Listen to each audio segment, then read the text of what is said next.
Okay, let's continue on the Algebra 2 final exam review, and this is number 11 in the review packet, and this is specifically on the rational function equation. And those of you who have been taking my, listening to my lectures and classes this semester, you know that this is a pretty familiar problem. This types of problems are pretty familiar and happening on the test already that you had done before. Okay, so let's start with a graphing f of x. This should have an f of x right here. So f of x is equal to x minus 9, x squared minus 81. When you see something like this kind of expression, you have to really be quick at noticing that you have a difference of square on the bottom, right? This is x squared minus 81, which can be written as x squared minus 9 squared, right? And if it's x squared minus 9 squared, this is the difference of squares, which is going to be a squared minus b squared equal to a plus b times a minus b, right? Let me write it out. A squared minus b squared is equal to a plus b times a minus b, right? So on the bottom part, you go and factor out like this, x plus 9, x minus 9, and on the top keeping us x minus 9. A lot of students ask me, like, when you get a problem like this, how do you know where to start? And what's your instinct? And it's something that you have to kind of learn how to develop instinct. You want to say, okay, whether it is a problem as on a whole or in part like this, are there anything that that are familiar, right? And that's why for me the instinct was looking at x squared minus 81.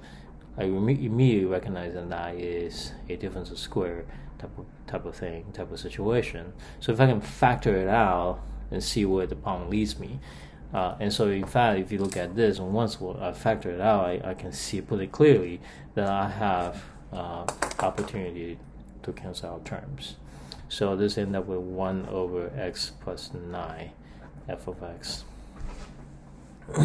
Now, as you can see, when you end up with this equation, you know that this follows a kind of equation where the graph look like this, right? This is a 1 over f of x equal to 1 over x graph. And so this becomes very much like that.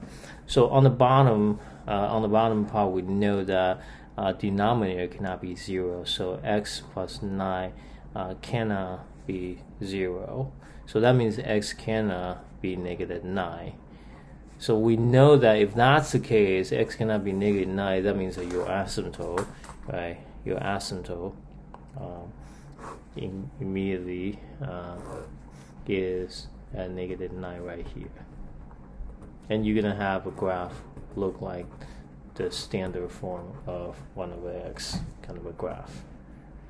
Now, so this is important. So here then this we conclude that at x equal to negative 9, you got a vertical asymptote. But I also have discussed this with you, that when you have an expression where you actually cancel out terms like this, you cancel out some very important information, which is, in this case, right, if x is equal to 9, right, when x is equal to 9, we will get the denominator equal to 0, which is oftentimes we say, oh, then that's undefined, but I say it's not just undefined, because on top becomes a 0 as well. You end up with f of x in the expression of 0 over 0. This is not undefined. This is what we call a mathematical term, indeterminate. Indeterminate on the graph shows up on the graph as so I need to say x not equal to 0, because when x is equal to 0, you end up with an indeterminate. And indeterminate on the graph shows up like this. So if this would have been 9 right here, the graph here turns out to be a open circle. So it's not an asymptote, right? This graph continue on, and it comes really close to 9, and then skip exactly at 9, and then continue on, right? So there's no asymptote per se to kind of stop the movement, right? In this case, the asymptote, at -9 causes the graph to shoot up or shoot down. But in this particular case, when you have an indeterminate, right? This one over here is undefined, right? Undefined. When you have 1/0, this is undefined. When you have 0/0, it's indeterminate. So undefined gives you asymptote. Indeterminate gives you open circle on the graph. This is a very important point. I often test people on this, so please take note of that. I have mentioned this many times in class, and also have given you a couple tests with this particular kind of question. Okay, so there you go. That's part A. Now let's move on to part B.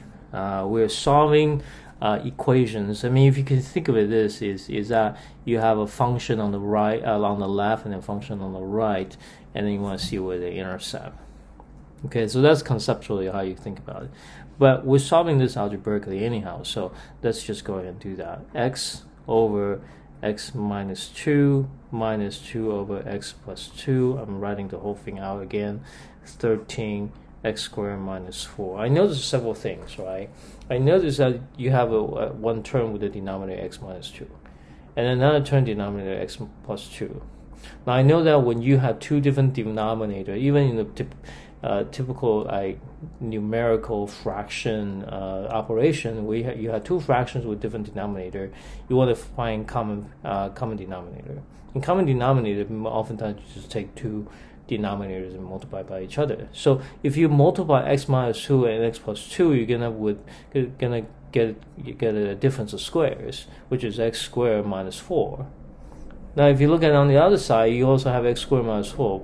Wow, perfect. Then that means if denominators are the same on both sides of the equation, all you need to do is deal with the numerator, right? So that's very simple. That's really exactly what my strategy is going to be. So on the bottom, x minus 2, x on the top, but this first term multiplied by its conjugate, x plus 2, well, not conjugate, I'm multiplying for the common denominator, right? So the other fractions denominator. So in this case, minus 2, and then x plus 2. So I multiply by x minus 2 on this side, x minus 2 on this side, and equal to, and over here, I can leave the same, or I can factor out. Doesn't really matter. I know that my solution is it's gonna be pretty clear. So I'll decide for this particular one. I'll decide I'm just gonna keep it as out. I'm not gonna even do anything with it. Okay. So here on the bottom here, right? Here on the bottom here, we got a common denominator now. So x minus 2, x plus 2, and then on the top, I'm gonna just patiently multiply this out. Okay. So x times x is x squared. X times 2 is 2x. Now this is minus and then all that, so you want to think of it as negative 2. This is together, okay? So negative 2 times x is minus 2x, and negative 2 times negative 2 is positive 4. So I think this is really important. I want you to make sure you don't make mistakes over here. Now equal to, now on the other side, I haven't done anything with this. It's okay. Just keep it the same. Okay. So now over here, simplify, right? Simplify. Numeric denominator, we know that this is x squared minus 4. On the top, we know that 2x minus 2x cancel out. So on the top, we just end up with x squared plus 4, and equal to 13 over x squared minus 4. Now, here's very important part, right? A couple of things to think through. Number one, first consideration is this. First consideration. That's how should I do this. First consideration. All right, first consideration is that the bottom part is the same. So I really just, I don't have to worry about that. So I just need to pull the top together, right? So if the bottom is the same, then the equation is on the top, right? So I get x squared plus 4 is equal to 13 and solve for x. So I'll solve for x for that, right? And so if I do that, I end up with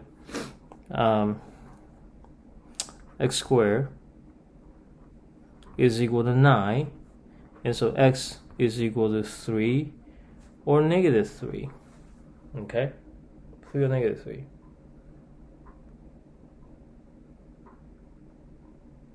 Now certainly I want to be able to check the answer, so I'm going to later on go back and check the answer and see whether both 3 and negative 3 can work. Now I have a second consideration.